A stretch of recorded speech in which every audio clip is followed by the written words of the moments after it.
The alarm blares, not because you're tired, but because you need the quiet to run the daily diagnostic. You silence it, map the risks, and armor up.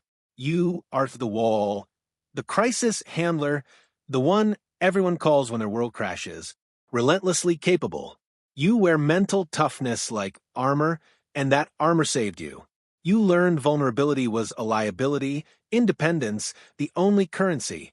But the fortress you built from fire is now your cage.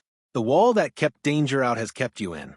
This is premature self-reliance, a strength born from trauma that becomes a mandate to never rest. Once the threat fades, the fortress stays, and your nervous system keeps the siege alive. You're not growing tougher. You're learning to dismantle a defense that blocks love, safety, and breath. The aim isn't to strengthen the shield, but to unpack it.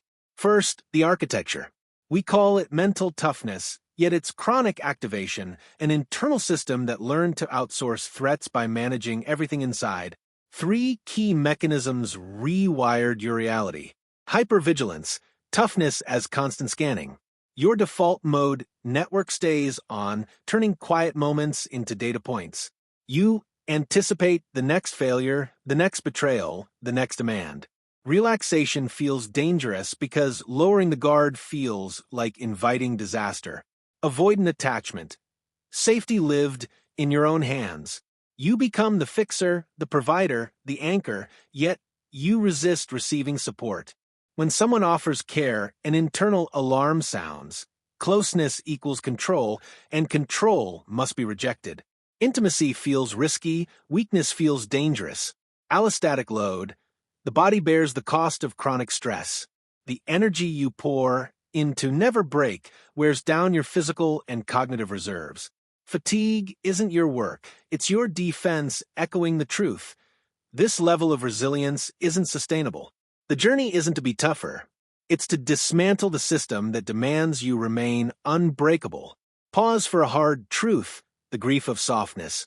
The child who learned toughness never tasted safe helplessness. The adult carries the fear that letting go will crumble career, reputation, sanity. Rest becomes terrifying, redundancy equals loss of control. You're seen as a pillar, yet the trembling foundation remains unseen. You were needed to be strong, but never allowed to be. Carl Jung's persona and shadow illuminate this. The persona, the flawless champion. The shadow, the exhausted, fragile child. To sustain toughness, you must reject your humanity, your limits, your need for rest. You traded human messiness for a dangerous mask of unbreakability. No amount of success can fill the void left by authenticity sacrificed for strength. 6 adult symptoms signal the pattern. Relationship burnout. Drawn to those who need fixing, resurface resentments when you can't receive care. Boundary rigidity in altruism. Yes to everything, then bitterness follows. Delegation crisis. Only you can guarantee outcomes.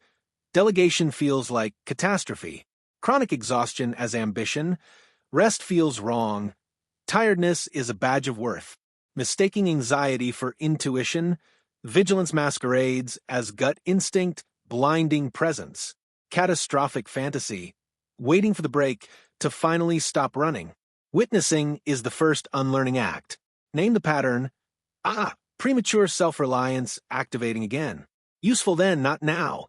Step back from identification with the behavior and simply observe. The paradox is your path. True toughness is exquisite fragility. Healing centers on inner child reparenting, reaching the part of you that never learned, I can't. Use your adult authority to grant the inner child safety, even when tasks linger unfinished. For empowering pillars, conscious imperfection, delegate a task and accept the 80% result. Let a small risk prove you won't collapse. Vulnerable disclosure. Share a hard moment in small, safe steps. Let someone witness your struggle without fixing it. Non-negotiable rest. Schedule rest as a productive act. Treat downtime as essential as a client meeting. Emotional neutrality. When anxiety rises, name it. This is the fear of abandonment, or this is allostatic load firing. Naming creates distance and data, not a command. You don't fix resilience. You integrate it, strength and fragility coexisting. As Jung said, I am not what happened to me, I am what I choose to become.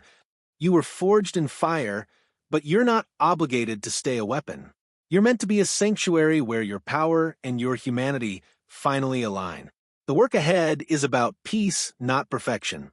If this resonates, share this video to help others distinguish exhaustion from strength. Subscribe for more deep dives into peak performance psychology. The world needs your whole self, not just the tough shell.